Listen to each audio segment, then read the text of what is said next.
So first up is a brief history of how we got here. So prior to 2019 timeframe, Ray Huff kind of pioneered these within SCS and took this ternary graph, which I believe is used for maybe groundwater monitoring data, and applied it to landfill gas data. And so Ray pioneered the term with a well field analysis graph. Ray presented all this at a Gurus meeting in Boston in 2019, and then had his own Landfill University presentation in 2023, a few years later. So we had been using these ternary graphs locally after seeing what Ray had done with them pretty early on. And in April of 2024, Matt and I presented at the last Gurus meeting in Phoenix as part of a larger well field analysis presentation. We touched on the ternary graphs and the capabilities we had at that time. Matt was pretty fired up coming home from the Gurus meeting and figured out how to basically finish programming this in Excel. And so we used to use a third-party software to develop these. Matt figured out how to do it in Excel, and we basically took that version, and SCSeTools has now made it available as a report you can download as of late last year. And we've got ideas for how we want to continue to develop this in the future. So it's kind of a quick snapshot of where we came from and where we're going. So first up, I want to kind of take a step back here and just talk about well field analysis, very broad term here. We could have many different reasons or objectives for performing a well field analysis. What's driving your need to take a closer look at the data. And we've got different perspectives too within SCS, right? You've got someone coming from a design perspective. They want to make, say, a data-driven landfill gas system design. You've got your folks that do reporting and compliance, and they're taking maybe a different look at things here. And you've got an operational side of things, folks that are tuning the well field or making recommendations on how to tune it. But we all share the need to efficiently look at the data that we have, review it and understand it, and be able to extract actionable items. So we've got a few examples here, right? If you're going to be diving into some form of well field analysis, you may be looking at extracting well field tuning recommendations to improve how your well field operates. You may be looking to flag compliance or operational issues. We do a lot of landfill gas expansion designs, so we're looking at the data to drive these designs. We want smart designs here, not just a cookie cutter design to expand into a new area of waste.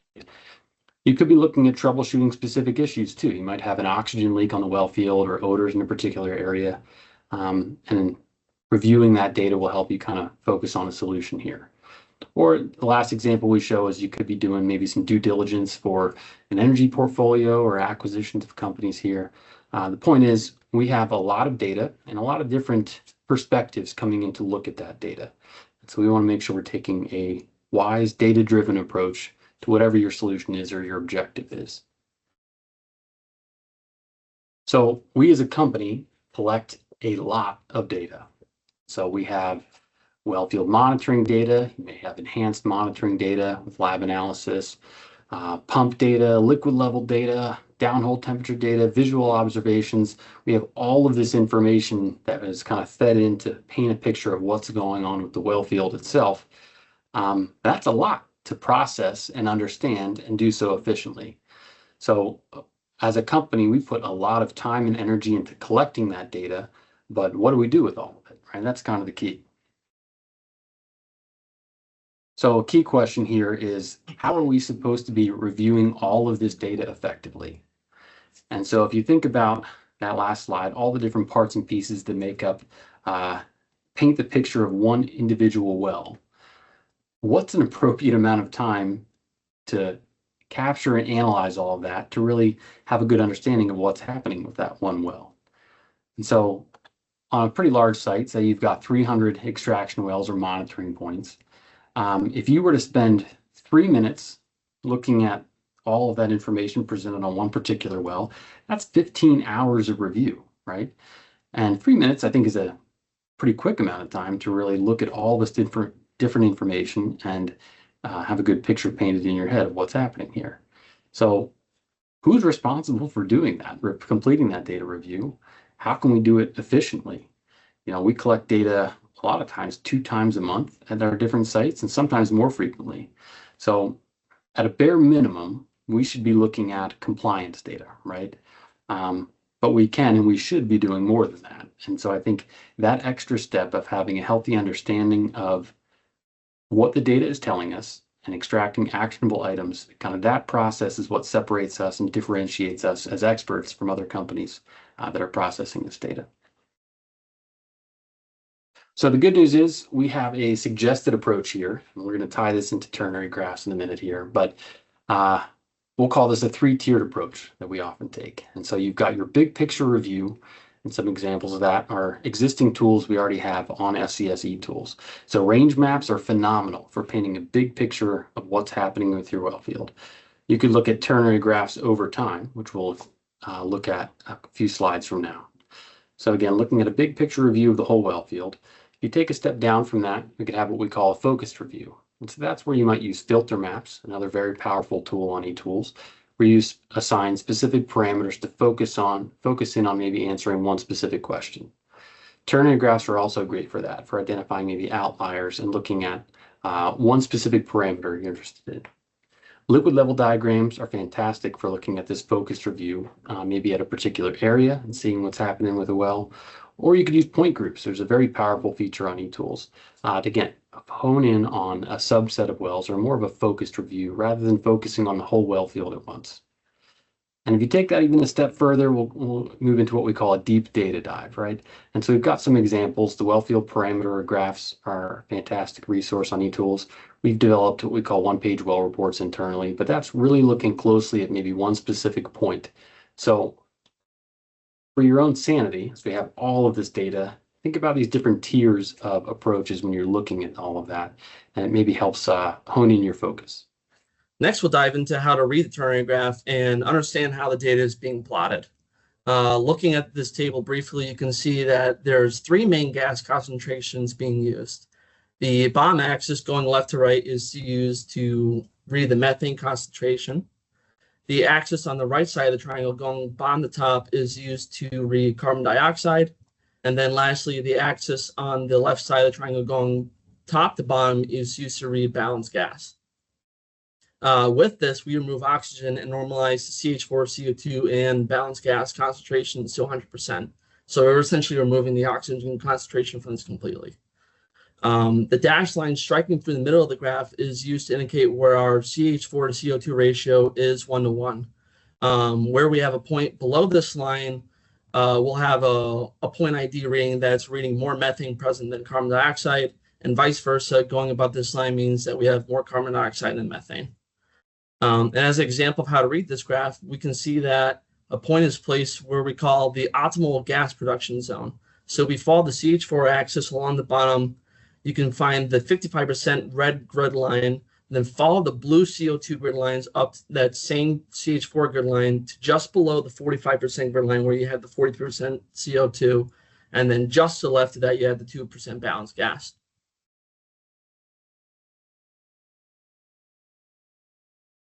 And then from there, each gas reading will be plotted on a ternary graph using this style of point ID.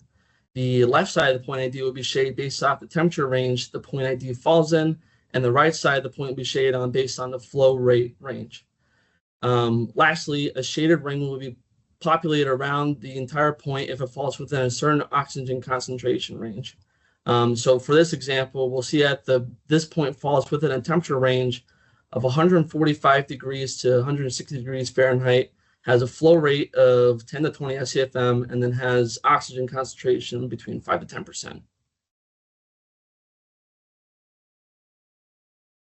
So that is a lot of information to populate on a graph, right? And we've got a funky looking 3-axis graph. We've got 3 more parameters beyond that, giving you a range of flow, temperature, and oxygen. So for every single point, you've got 6 variables plotted, and then you can plot an entire well field on top of that.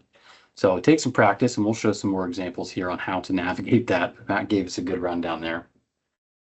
So before we dive back to the ternary graph, we're going to circle back to our famous landfill gas production or landfill gas generation graph here. A lot of folks know this and see it. If you're familiar with landfill gas, it shouldn't be the first time you're seeing it. But we want to translate this path to where it falls in the ternary graph to help paint an understanding of how to read those. Ray demonstrated this in one of his previous presentations, and we found it very helpful here.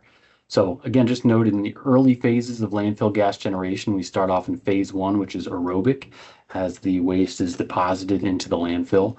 We've got ambient conditions initially, right? We've got nitrogen up here around 80%, oxygen around 20%. And so as that waste gets covered, we quickly move away from aerobic phase into the anaerobic phase here. So our oxygen drops off, our nitrogen is dropping down. And in phase 2, we start to see a real increase in carbon dioxide up to a peak here at the end of phase 2. And we see hydrogen production through phase 2 as well. Notice we've got very minimal oxygen and declining nitrogen here. And into phase 3 is where we really see the methane production kick up and CO2 kind of drop down here. Again, very minimal nitrogen and no oxygen being generated from the waste. And so phase 4 is what we're used to seeing. We'll call it a normal, healthy landfill. You've got more methane than CO2, very minimal nitrogen here. Again, no oxygen here. So let's translate that to the ternary graph itself. Again, our reference in the top right here. At the start of your phase 1, we've got aerobic conditions. So recall Matt said that we're on this graph, we are plotting methane, CO2, and balance gas. So we are removing oxygen from the equation and normalizing those three numbers to 100%. And so, whereas on our phase 1, we've got, say, 80% nitrogen, 20% oxygen. If we take out that 20% oxygen, we're left with 100% nitrogen, or balance gas in this case. And so that's all the way down here in the bottom left portion of our ternary graph. Again, our balance gas goes from 0 at the top all the way down to 100 at the bottom left. So we're starting down here, and as we head through phase 1, we're going to head up into phase 2. We see that decrease in nitrogen and increase in CO2. So again, CO2 is our right-hand side of the graph from 0 up to 100. As we increase here, we have no methane still, but we're getting a decrease in balance gas with an increase in CO2. So as we head into phase 3, now we're starting to get some methane generated, from the start of 0 up to about 50-ish%. So methane on the bottom from 0 to 100.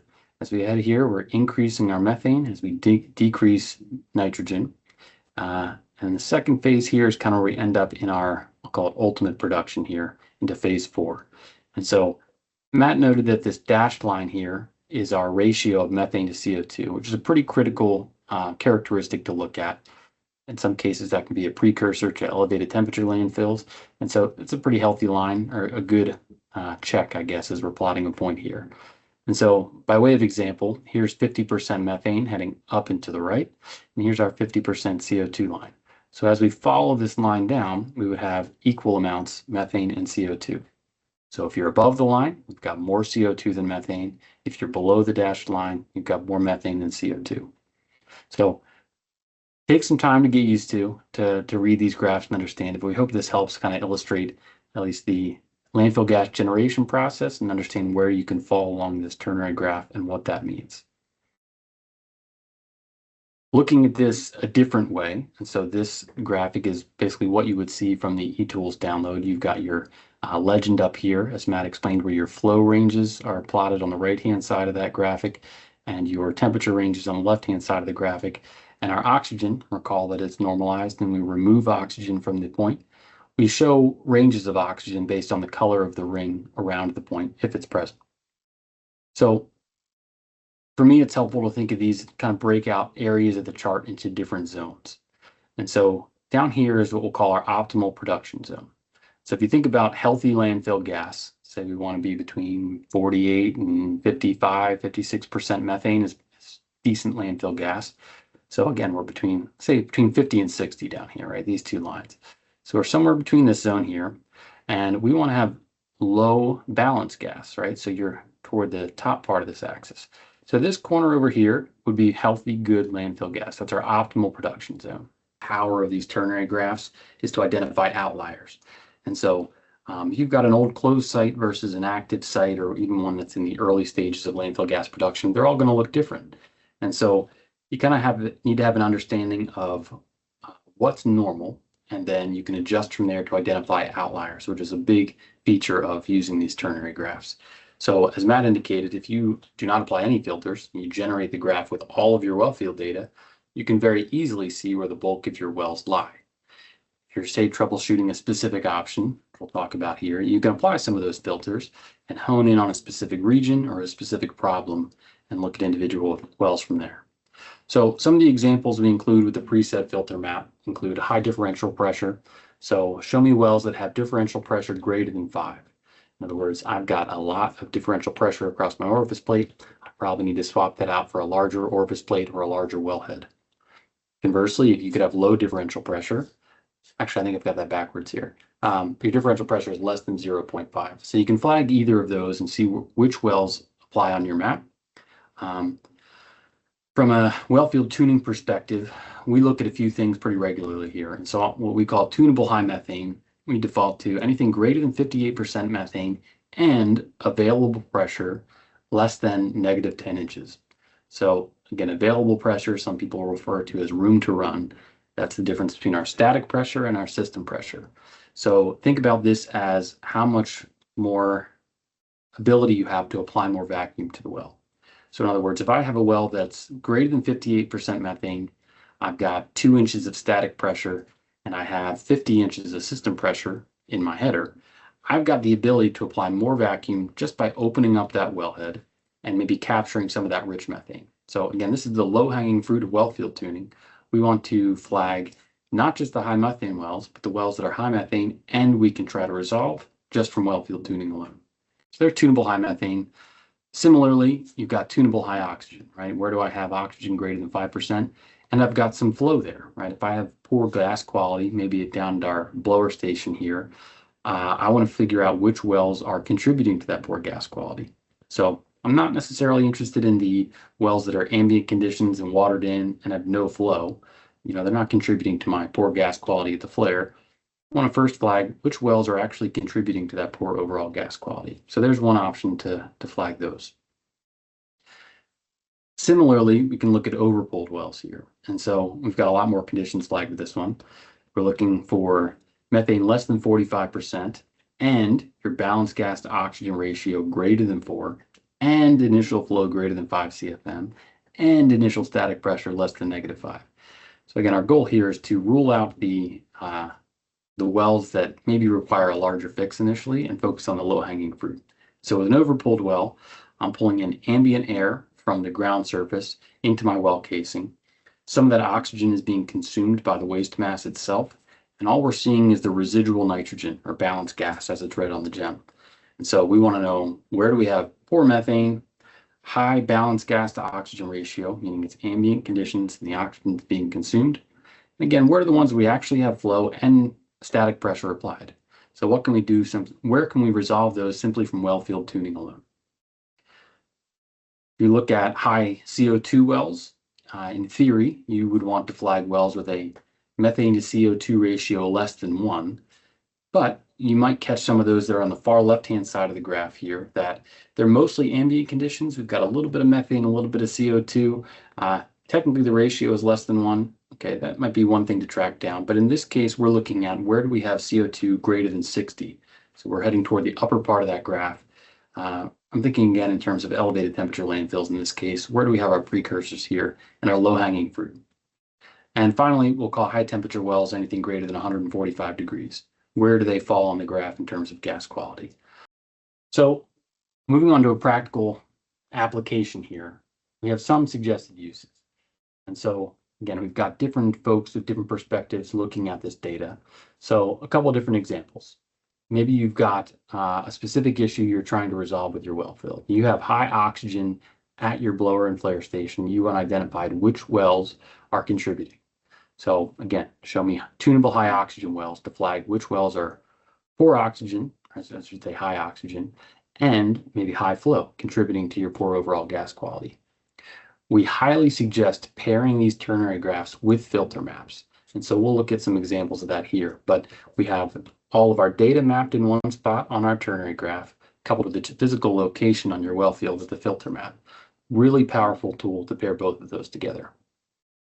If you're looking at your entire well field data set, look for your outliers. You know, again, what's normal for your site and which wells fall well outside of that normal area here, and then dive a little bit closer at those. We use this graph for our monthly gas meeting presentations, if you've got a chance to meet with your O&M group, your landfill owner, and your different stakeholders. Again, these graphs paired with filter maps are a really powerful tool to present that data and track things over time. The next slide here, we'll talk a little bit more in detail about tracking these trends over time. But again, we have so much data collected so frequently, it's hard to maybe take a step back and see the bigger picture. And so plotting ternary graphs over time is a really powerful way to maybe see an overall trend at a macro level that would be harder to see otherwise. Circling back again to look for outliers, look for an individual point that doesn't fit with the rest of the wells and dive closer on that one. That's where you would do your deep data dive to see what's going on to cause that well to be outside of where you want to be or what your normal is for the site. So looking at trends over time, we've got a little graphic here to bring in. Matt pulled this together and he plotted many ternary graphs over the course of a few years here. And so again, we have lots of data, but when you look at a macro level here at this particular site, we see over time, we have more and more points that head to the upper part of that graph, high CO2 range. And so in this case, we have, it is a precursor elevated temperature site, I'll call it. But as time goes on, our data gets a little more chaotic. And so if you're looking at tabular data month to month, it might be hard to see those outliers, but if you graph your trends over time, maybe something sticks out to you and you've got a chance to identify larger trends.